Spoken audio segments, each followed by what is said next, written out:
Your body wouldn't shut down all at once. It'd betray you piece by piece. Fingers stiff, breath shallow, eyes frozen open by morning. A medieval winter storm didn't need weeks to kill you, just one day.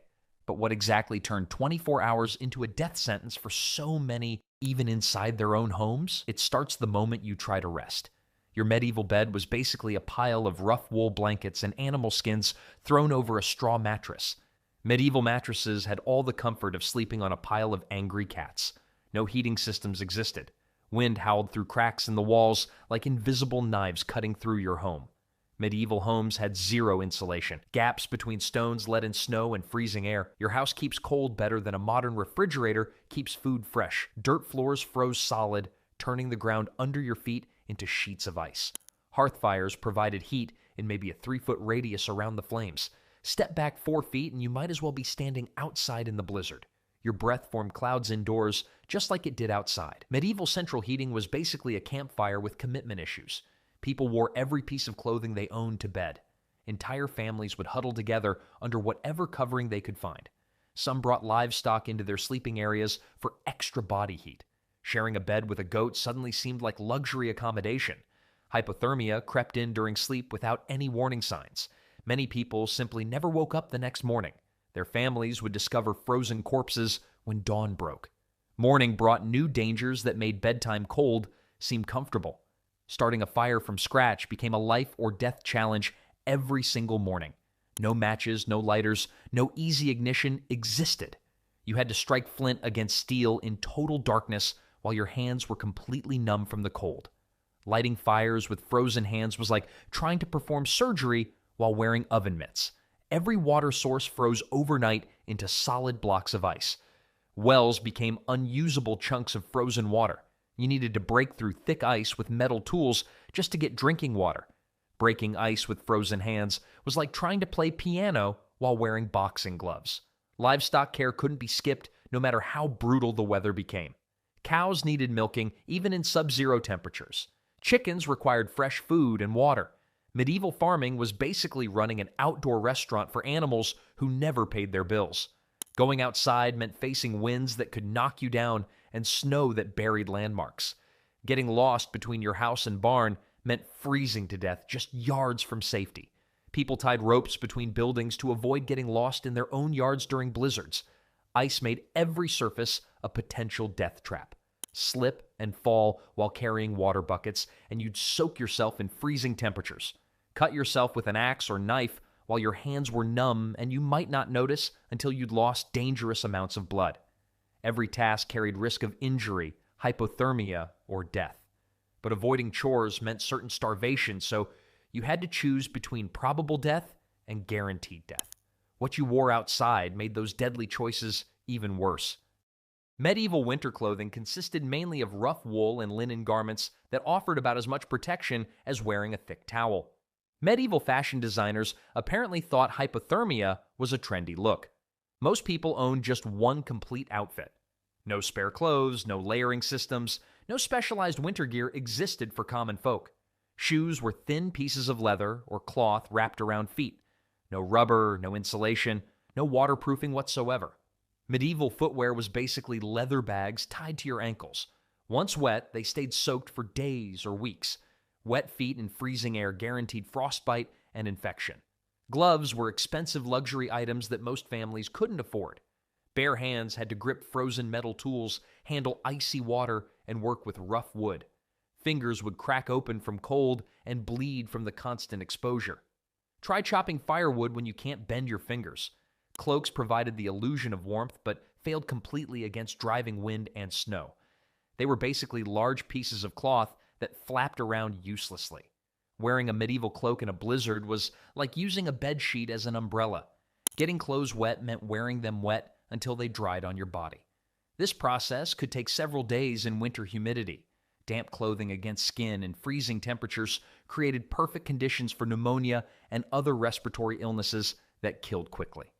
Changing outfits wasn't possible when you only owned one set of everything. Tear your cloak or damage your shoes, and you have to make repairs or go without. Many people walked around in clothes that were more whole than fabric by late winter. Even worse than inadequate clothing was what you had to fuel your body. Medieval winter food storage relied on salted meat that became harder than wooden blocks, dried peas that had been sitting since harvest, and bread so stale it could be used as construction material. Medieval winter meals had the nutritional variety of eating the same cardboard box every day. Fresh anything simply didn't exist for months at a time. Vegetables disappeared completely from diets. Fruits were forgotten luxuries. Milk came only if your animal survived and produced in freezing conditions. Scurvy, rickets, and night blindness became common from vitamin deficiencies. Salt was the main preservation method, but it made food nearly inedible. Meat became so salty and tough that people had to soak it for hours before cooking. Medieval preserved meat was basically edible shoe leather with a salt coating. Too much salt also made people desperately thirsty, but clean water was hard to find. Spoiled food became acceptable food when starvation threatened. Moldy bread, rancid meat, and fermented whatever filled empty stomachs. Food poisoning was preferable to death by hunger. People ate it anyway because throwing away food meant death. Storage containers were basic wooden barrels and cloth sacks that didn't keep moisture or pests out effectively. Grain would develop mold or become infested with insects. Medieval food storage was like keeping snacks in a house party where all the guests were rats and bugs. By late winter, families survived on thin broths made from bones and scraps. Sometimes just hot water with a tiny bit of salt for flavor. Children cried constantly from hunger pains, while adults grew weak and dizzy from malnutrition. Protecting whatever food you had became a matter of life and death. Medieval home security consisted of wooden doors held together with rope and maybe some metal strips. Most houses had no locks at all. Windows were just openings in walls covered with cloth or thin wood. Medieval home protection was like trying to secure a fort made of matchsticks. Desperate neighbors turned into dangerous enemies when food ran out. Friendly families who shared meals in summer would break into each other's homes during winter storms. Medieval winter turned neighborhood watch groups into neighborhood theft groups. The sound of wind and snow covered the noise of forced entry perfectly. Bandits roamed the frozen countryside, looking for isolated farms and villages. These weren't noble outlaws from stories. They were starving, violent people who'd murder entire families for a bag of grain. Winter storms provided perfect cover for raids because victims couldn't escape and help couldn't arrive. Firewood theft was incredibly common because people couldn't survive without fuel for heat. Chopping and splitting wood required enormous effort, so stealing it was easier than making it. Stealing someone's firewood was basically stealing their life one log at a time. Livestock raids could destroy a family's survival chances completely. Cattle provided milk, meat, and work power. Lose your animals, and you lost food production, transportation, and field labor all at once. Raiders would drive off entire herds during blizzards when tracking was impossible. Justice meant violence because no police or legal system functioned during winter emergencies. People had to defend their property with weapons or lose everything they needed to survive. Even families who managed to keep their food and firewood safe faced another deadly enemy. Medieval medicine was basically wild guessing combined with dangerous superstitions. Medieval doctors had about as much medical knowledge as a fortune teller with a scalpel. Pneumonia spread through cold, damp houses faster than gossip in a small village. Respiratory infections killed whole families within weeks because nobody understood germs or proper treatment. Bloodletting was considered advanced medical care. Doctors would cut sick people to drain supposed bad blood, which actually made patients weaker and more likely to die. Medieval medical treatment was often more dangerous than the original illness. Herbal remedies ranged from completely useless to actively harmful. People believed that bad smells caused disease, so they'd fill rooms with strong-smelling herbs instead of addressing real problems like poor ventilation and contaminated water. Medieval air fresheners were basically the entire healthcare system. Broken bones never healed properly because medieval doctors had no understanding of proper bone setting. Simple fractures became permanent disabilities.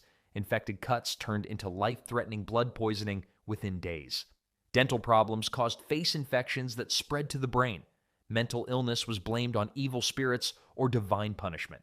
People suffering from what we now recognize as depression, anxiety, or trauma were often abandoned by their communities. Fever was essentially a death sentence. Without understanding infection or having antibiotics, even minor illnesses could become fatal. Children and elderly people died first, but healthy adults followed quickly when their immune systems collapsed from stress and malnutrition. But disease wasn't the only thing that could kill you while you slept. Medieval roofs were made from thatch, which was basically straw and mud piled up and hoped to stay put. Medieval roofing was like trusting a pile of grass to keep you dry. Snow loads would accumulate until the weight became too much for wooden support beams to handle. When roofs collapsed, they buried everything underneath, including people. Ice formation created devastating structural damage. Water would seep into cracks and freeze, expanding with enough force to split thick wooden beams like twigs. Medieval houses were basically being slowly torn apart by ice from the inside out. Frozen water leaks turned homes into soggy, moldy disaster zones. Everything inside became damp and stayed damp for months. Wood beams splitting from extreme cold weakened every joint and connection in the house. Fire presented an impossible choice between freezing and burning to death. Crude chimneys often leaked sparks onto thatched roofs. Medieval heating systems were basically controlled disasters waiting to become uncontrolled disasters. Many families burned alive trying to stay warm. Repairs during winter storms were nearly impossible. One bad storm could damage your shelter beyond your ability to fix it, leaving you completely exposed. But sometimes the threats came from the outside. Winter drove starving wolves closer to human settlements in search of easy food sources. These predators would circle houses at night, drawn by the smell of stored meat and the warmth of fires. Medieval pest control for wolves involved hoping they'd get bored and leave. Medieval doors and walls offered little protection against determined hungry animals. Bears occasionally wandered into villages when their normal food sources disappeared under snow. Rodent infestations destroyed food supplies and spread deadly diseases like plague and typhus. Medieval bear encounters were like having a furry bulldozer attack your house. Desperate travelers would force entry into homes during storms looking for shelter and food. These weren't polite visitors asking for help. They were half-frozen, starving people willing to kill families and take over their homes rather than die in the cold. Starvation turned ordinary neighbors into violent threats. Peaceful farmers became raiders when their children started dying from hunger. Medieval winter transformed friendly villages into collections of potential enemies. Nighttime brought terror because houses had no lighting except flickering fires. Total darkness outside meant you couldn't see threats approaching until they were already at your door. The combination of cold, hunger, disease, structural failure, and constant threats created a perfect storm of medieval misery that modern people simply couldn't survive.